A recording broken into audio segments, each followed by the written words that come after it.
And welcome back to part 5 of the VK build series, the final one. We take the car for a roadworthy, fail miserably, and fix everything before taking it back and finally getting it on the road. Check this out. As everyone would know, that I've been getting very close to getting this car ready for a roadworthy condition, and let me tell you, that day happened.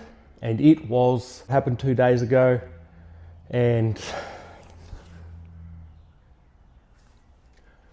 it did not go as I had hoped. I brought the car home afterwards and sat and had a cry in my beer because it's pretty depressing. I have a list here, front and back. We're going to start working on all of those items that are wrong with the car that failed in the roadworthy. And I'm not going to lie to you, the first couple of days afterwards I was pretty flat and just didn't want to do anything. But now I'm ready to get to work. Let's get into it and knock off as many of these items as we can. Day one of repairs have begun. You'll be able to see I have put rubber grommets in the 2 holes that Mr. Roadworthy said I was missing. It actually turns out it was 3. Item number 2 ticked off the list. I've wire brushed back those welds and put a bit of black paint over the top. For item number 3, I'm going to fix the right hand side under dash panel with the broken clips. What I'm going to do is I'm going to just cut out that hole there, glue it underneath the dash, so when the clips go in, it'll hold into that and won't pull out. The clip here and the clip here under the dash here was broken, so I've glued a bit of plastic under there and under there. Item number 3 is now done. As you can see, I have 2 grey clips, which I just need to paint black. Here is my radiator and fan shroud that he said is not connected. Fan shroud now has 1, 2, 3, 4 screws holding it in with nuts on the back. Plus, I've got this filler panel in front of the radiator. I'm surprised he never picked that up for a roadworthy item as well, but I'm going above and beyond, and I've got that piece on. Item number 5, that I have a new steering wheel, and it is padded center. Would you look at this? Whoa, look at that. HDT steering wheel with a padded center. That'll fix another roadworthy issue. I now have the HDT steering wheel on the car. Even the horn works. Time for the next item on the list. And we're going to adjust the left-hand headlight. And if you don't know how to do this, you adjust by turning these little wheels here. I've got the headlights on and you can see the reflections on the door, and I'm going to call that good. Now on to item 7. I'm going to knock this cap off and we'll tighten the nut.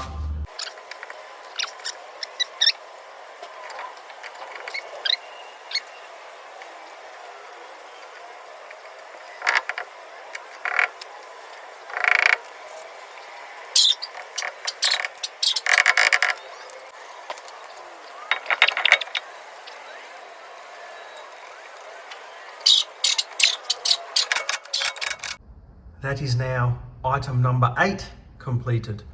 I've cable tied all of the wiring coming through the cabin, out the firewall to the fuse box, up against this panel here.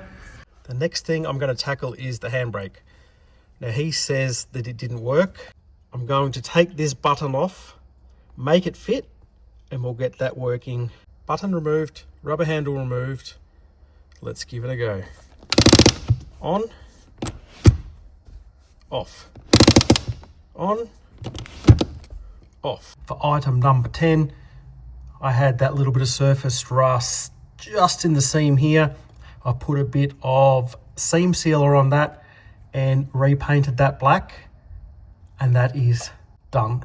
I've been to the wreckers, at another wreckers today, this one of the Inblax variety. And we have a VH Commodore here that's proudly going to donate its rear parcel shelf to me because it hasn't been cut up. Just go around and have a gander.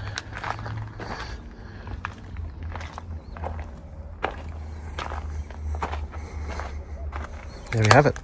Speaker holes still intact. So I'm going to cut this out and prepare it for the VK.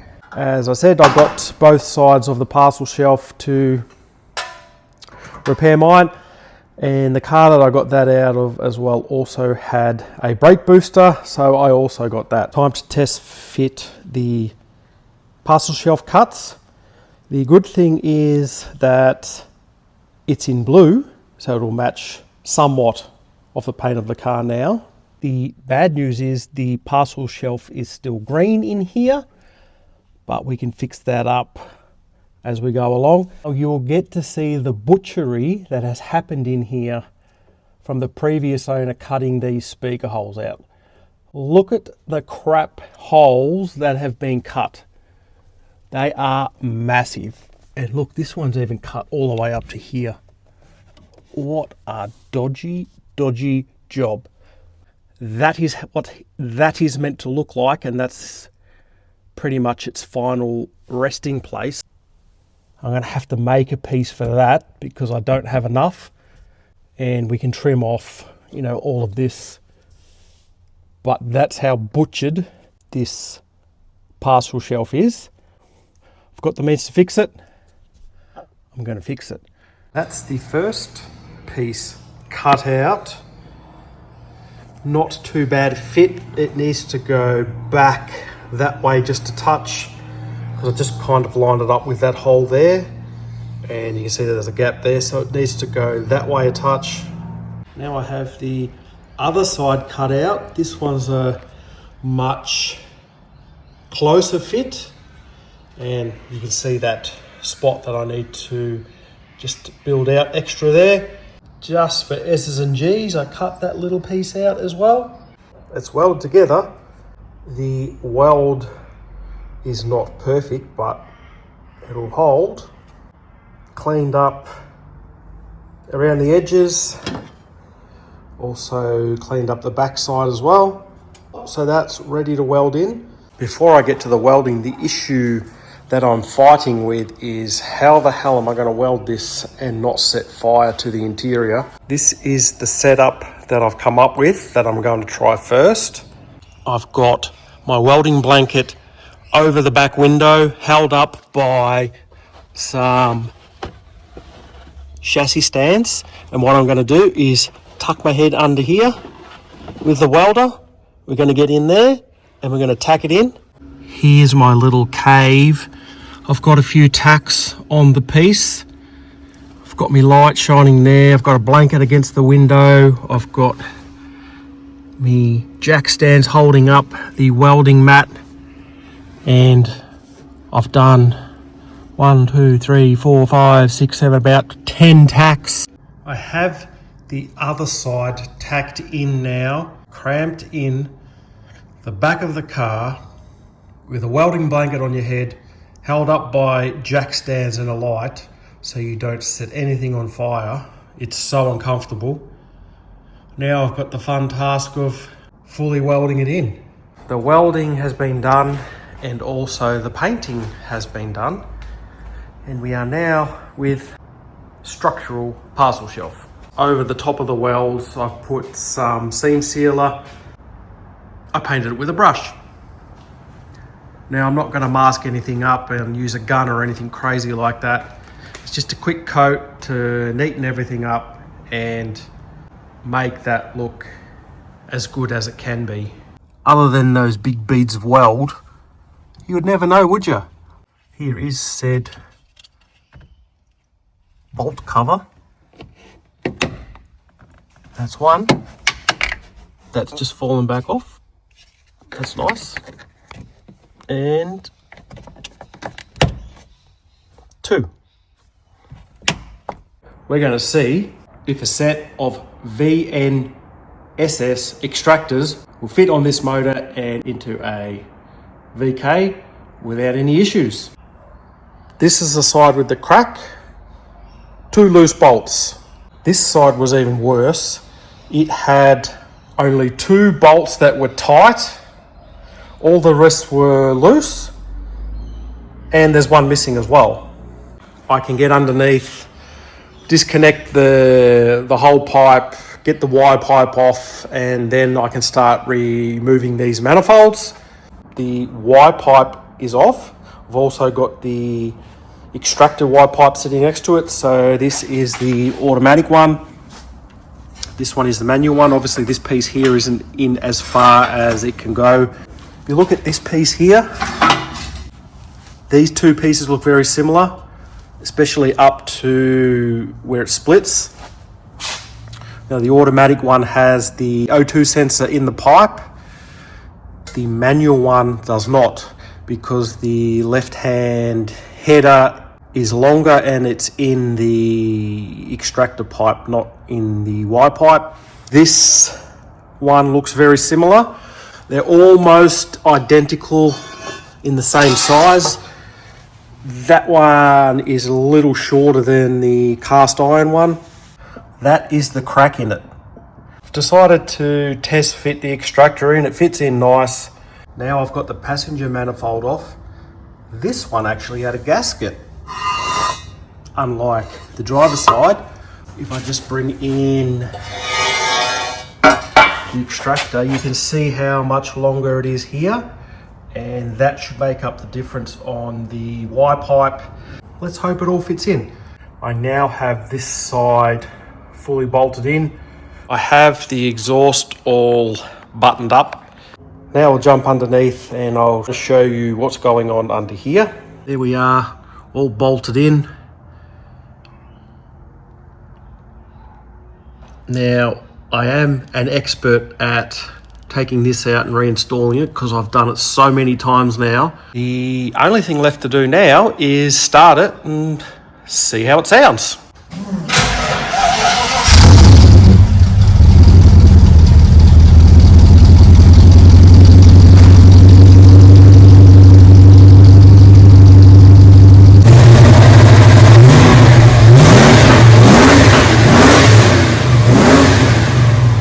You may notice something different, you may not. I've been working on another one of the large items that had to be done, which was a potential leak in the brake booster. This is the unit that I got from the wrecking yard.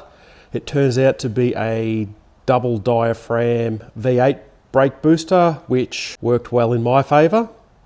And let me tell you, it did not want to go home and took a very long time to fit, but it's in.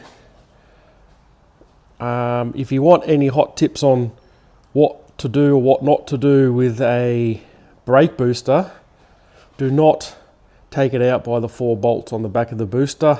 Take it out the 2 bolts inside the firewall under the pedals. That will save you a lot of time and a lot of effort. I also had to take the rocker cover off in order to get the booster to fit as well. And while it was off, I took the opportunity to check out the rockers just to make sure they're all right, just to make sure that none of that ticking noise was any of those, and they ended up all being hunky-dory. And I have been bleeding brakes.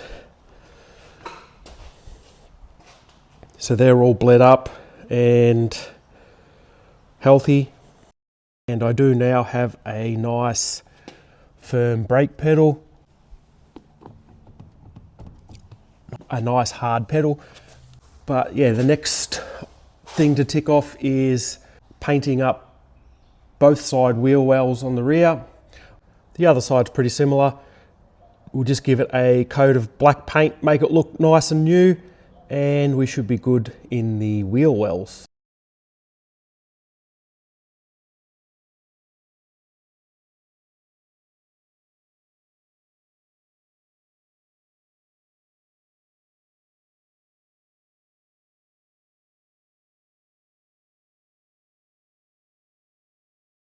Here we are with the finished product. There's still some wet spots, so it's still drying. It will flash off satin, but I have painted it all, remembering that I still need to take those shocks out because Guy said they were too long. And for the driver's side, I've also done that plate that covers the fuel filler neck and everything. And if you look at this side as well, again, we are all done. It's got dry patches and wet patches. There's a couple of coats in there. I've done in where the filler neck and everything is as well. Here we are looking at the fuel filler cover, and you'll notice that that random pipe is now gone. It is now hiding behind this plate. And I also picked up something that Mr. Roadworthy didn't pick up. It wasn't only missing one screw, it was actually missing two. So it was missing that one there and then one down here. I've put those two in. It's now solid as a rock. At the engine mount that he said I had a loose bolt. You see that one not just directly under the dipstick, the one just back from it? That was the loose one. Have to get a ring spanner, but you've got to go above the dipstick to tighten it up. This afternoon, I'm playing around with shocks. I've taken the shock out of the car, and this is what I changed earlier in the year. So this is a Petters, and this is the one that I bought for a lowered rear end on a Commodore. If we put them both together, they are exactly the same length. Now the reason I kept these is when I checked them out, I thought they still feel like they're in pretty good condition. I'll keep them around just in case. And if we now put them down like this, and we go to lowered ride height, it's hard to keep them compressed, but look at that. That's the difference in the two. He's telling me that they're too long by that much. So what I'm going to do, I'm going to clean up this Petters one and put that back in, because I know that they will be the right length. That is what was installed by Petters with the rear springs. So this is the correct shock to go with those springs. And then if it goes up on a lift, we won't have any sag and the spring falls out. So this is what I need, all because of a gap like this. Rear shocks are back in now, and the Petters one's cleaned up really, really well. They now stand out against the black background in here. And here's the other side for good measure. Now I turn my attention to the front of the car. There was a transmission line leaking, and it was this one here. We're changing it out now, and we're going to get the right one in to stop the leak. And we're all back together in there. I've cleaned off all the leakage. You couldn't really see anything from the top, but the underside of the bottom radiator hose actually had a fair bit of transmission oil on it, and the large under tray of the front bumper had a little bit on it as well, so it was leaking a bit more than I realised. I'm going to redo the seat belts with brand new aftermarket kit that meets Australian standards, and that come with front and rear. Things have escalated quite quickly. I've got the first belt out. Now be aware, these won't come out with the back seat in or the parcel shelf, so I've had to take most of that out.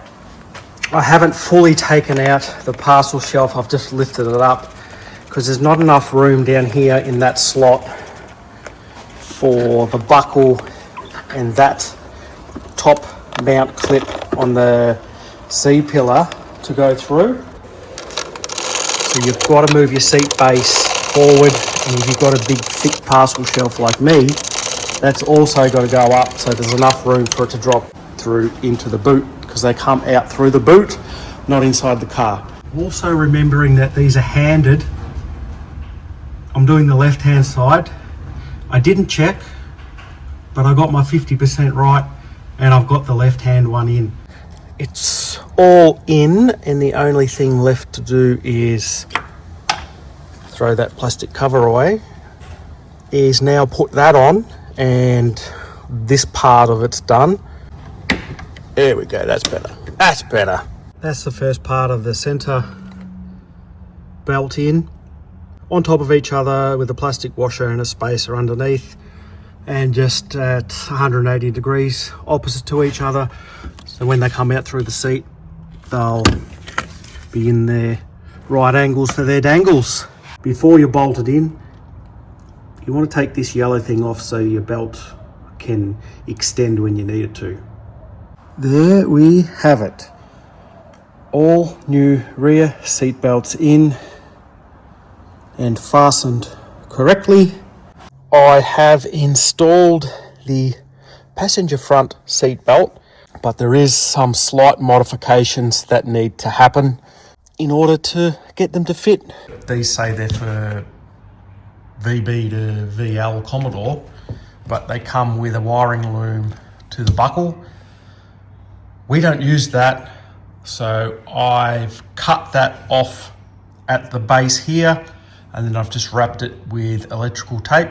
I don't want to leave this on here. If the next tester's doing something, he's going to see these wires and say, what are these for? They're not connected, connect them up. But we can't, so they're going. We're getting rid of them. I'm going to cut this wire off around here, just so there's a little bit left out. If I cut it too short, then it'll be too visible. I don't want it to be visible, so I'm going to cut it about here. Just get some of these and tape that to the stalk and hide it forever and ever and ever more. And it will never, ever look like this was done.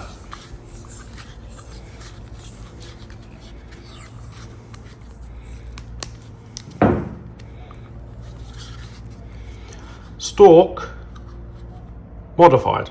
After you've changed over your stalk, as with the rear seat belts, we go from 21 mil down to 3/4. We get a little plastic cover to go over the bolts. Now these are pretty tight, so what I've been doing is just getting them set on like that and tap with a plastic mallet, and it's on. As with our lap sash, there's only 2 bolts.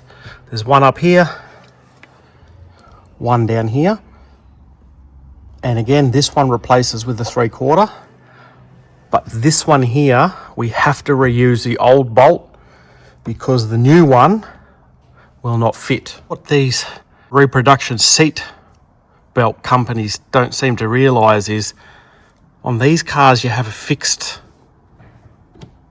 like washer, whatever it is, where the thread is that threads the top bolt in, and no one seems to understand that that is there. The first thing you have to do is the cover for your bolt is you have to enlarge that hole so it will go over this piece. It's just too small. And this is the bolt that comes with the seat belt. It comes with this washer, which you don't need, but if you look at this bolt, it's got a shoulder on it, and once it's threaded in, it will not go any further than this washer bit here. So this bolt is no good, it cannot be used. You have to reuse one of the existing ones. We will be reusing this, and if you look at the top mount of the seat belt, it comes with a plastic spacer in there which is adjustable, so that will fit over that nut, but only just. and you've got to kind of put it in a way where it doesn't poke out. So the top bit there is not connected, so it can stretch to whatever size. So that needs to be done with the cover behind it and the old bolt. It comes with this angle bracket, which is very similar to the factory one. Let's smash this together and say we're done with seat belts. And just remember, these are also handed, so get your left and your right sorted before you start throwing them on the wrong side.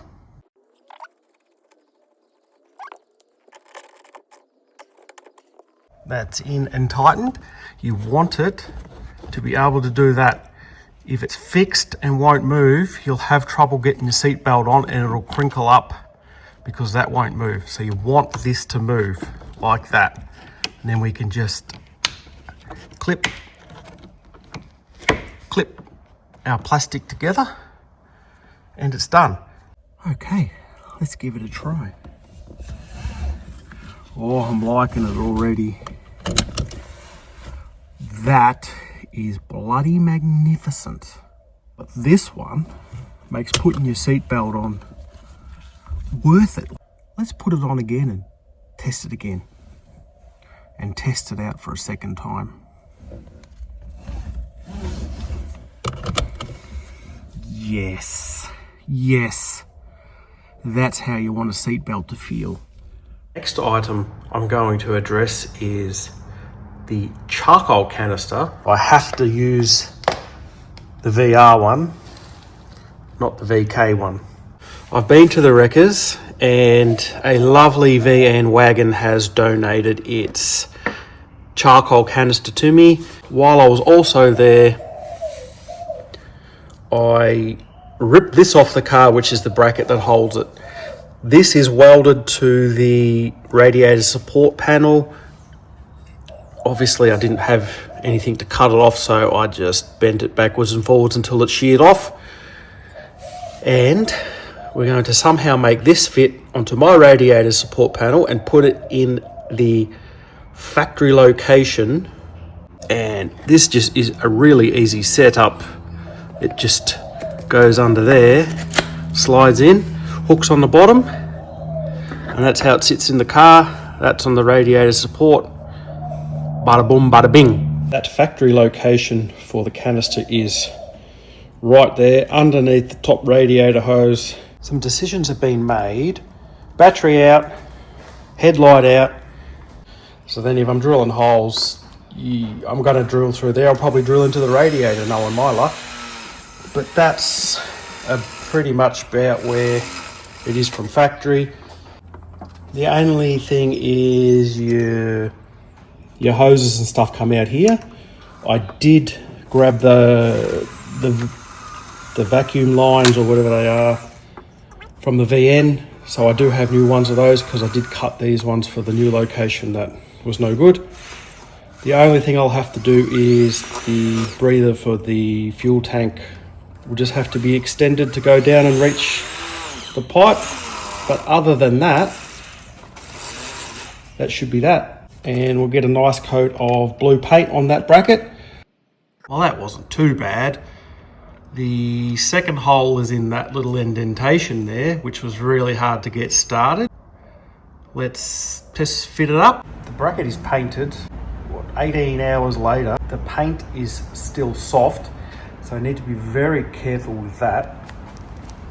But the issue I'm going to have is trying to get it all together.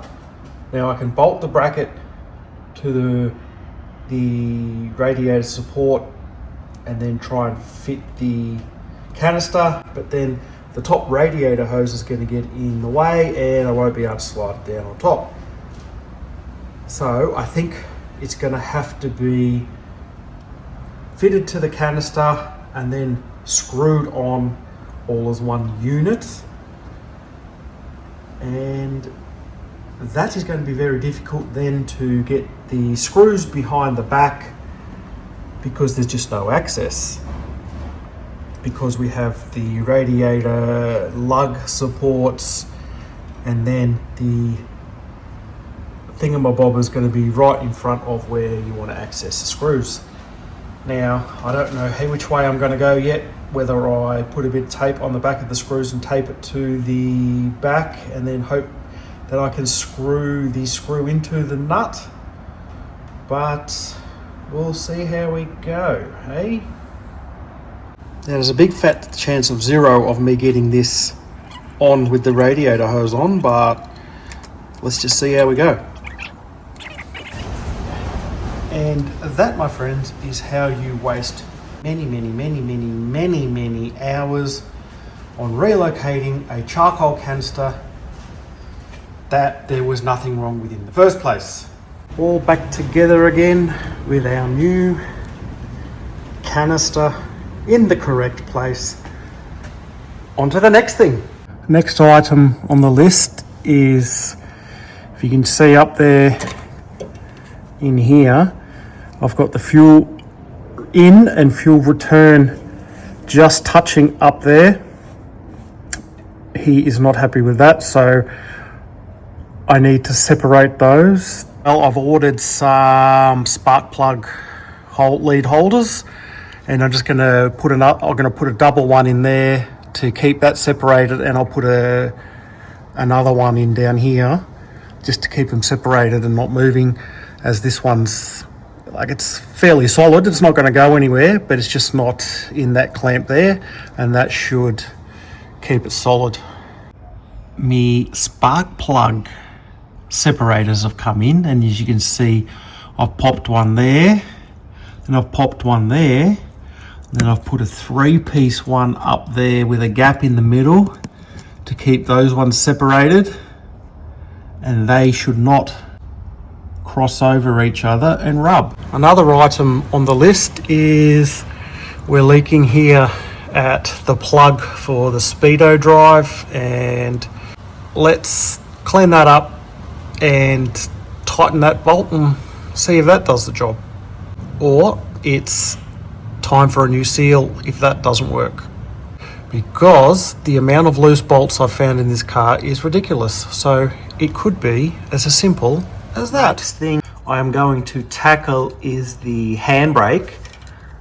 Now, I've never done a handbrake before, so I'm going to take the caliper off and the rotor off, and then I'll see how it's connected from the back through the backing plate.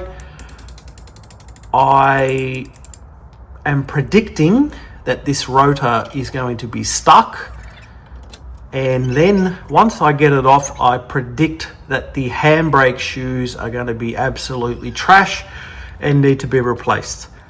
But we'll cross that bridge when we come to it. Well, I was wrong about the rotor coming off. That came off real easy. I should have prepared myself for when the caliper came off, so it's not dangling by the hose. So that's supported by some bricks. The handbrake shoes, but they don't look too bad. They're very dirty. I reckon they might be all right. But do you think I can get the cable off the lever? No.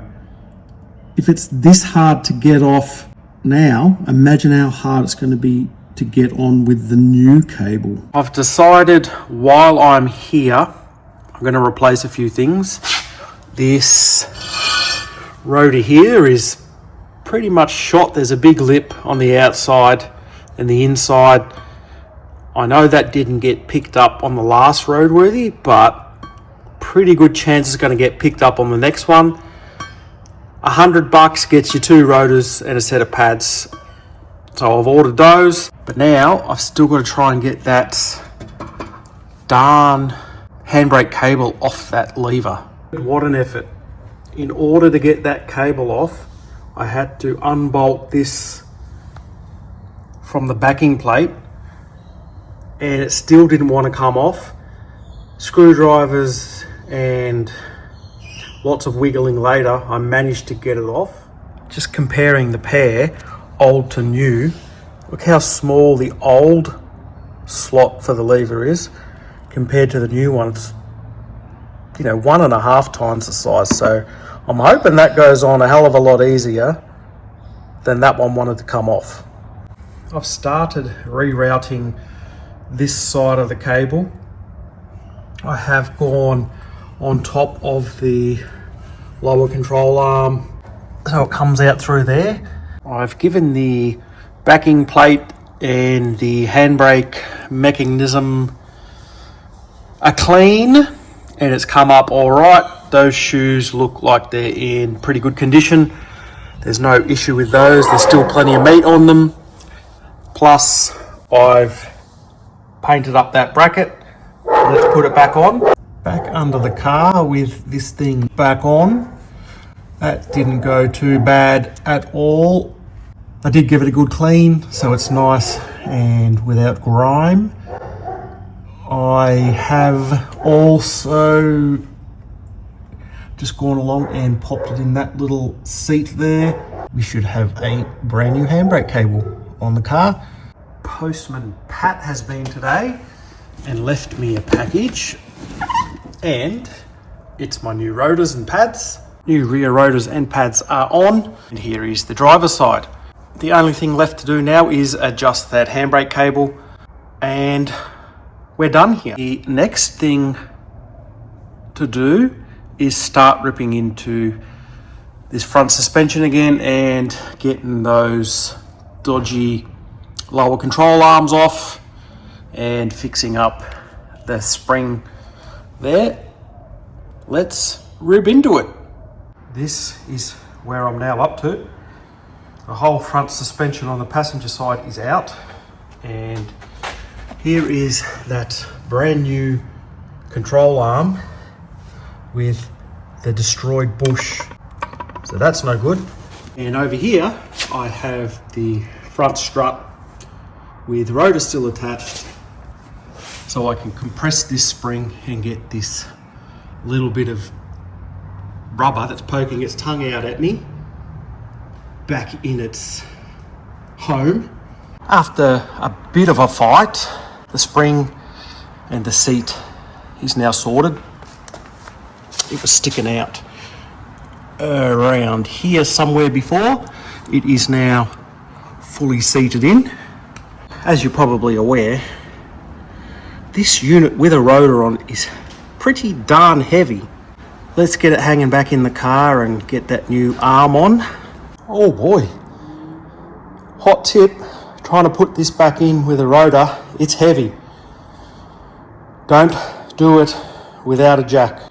The jack is your friend. You can jack it up, line it up till you get your holes for your bolts right, loosely put them in so it's dangling there, and it's much easier. Jeepers. Took me about an hour to get that bolt in that lets the arm swing up and down. I just could not get it to line up, but everything's in, loosely bolted. I'll start to tighten things up, and then when we get it onto the ground again, we'll nip everything up correctly, and we'll be laughing all the way down the road when we go for a drive. That is now the driver's side wrapped up.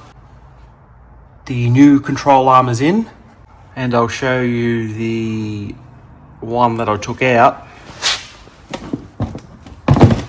If you look at this bush here, this was on its way out too. It's all split here. Pretty much the same areas as the other side. This side gave me nowhere near as much trouble as the passenger side. The only real drama I had was with the ball joint. When I was trying to tighten it up, it was just spinning and I couldn't tighten the nut up. So I just put the jack underneath the arm, which got some weight on it, and I was able to do the nut up that way. Well, friends, everything's done. The time has come to get the wheels back on and get it back down on the ground for the first time in 51 days. We've gone for another roadworthy, and you're all dying to know, how did we go? Let me tell you. I've got the list here, and I'll show you exactly what is on it. Nothing. I passed. I got the certificate. Happy, happy days. I want to say a huge thank you to Goose's Autos in Dandenong for helping me get the roadworthy. It's much appreciated. If anyone's got a car that needs a roadworthy or anything like that, go see Goose's Autos. Dandenong. They'll look after you. They are top notch, the number one. Now, not only have I got the roadworthy, I've also got, let's get these on the car and get the hell out of here. Once again, a big thank you to Goose's Autos. I will put their Facebook page link in the description so you can go check them out. If you need anything and you're in the area, go suss them out. Number one in my book.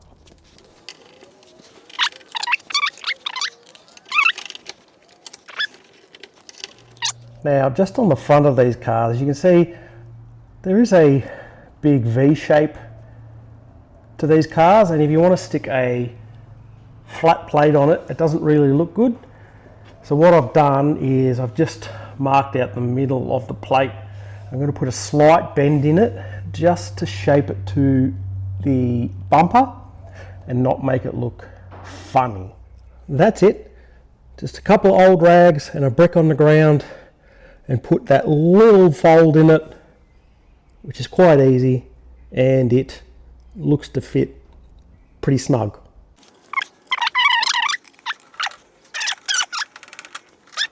All right, that's it from me. I want to thank each and every one of you for being on this journey with me. As everyone knows who's done a car, project cars are never done. There's always something still to do, and that will be in the next video. There's a minor improvement that I'm going to make, and hopefully a lot of you Commodore guys will find it useful. Until then, thanks for watching. I'm getting the hell out of here, and I'll see you on the road. Ciao, ciao.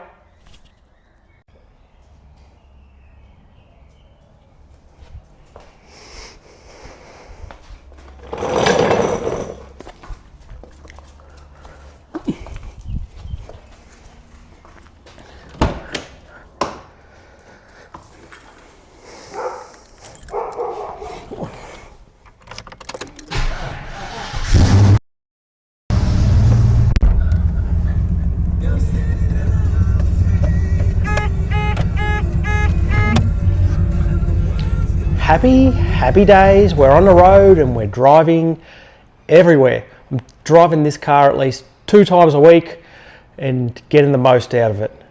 Thanks for watching, and I'll see you next time. Ciao, ciao.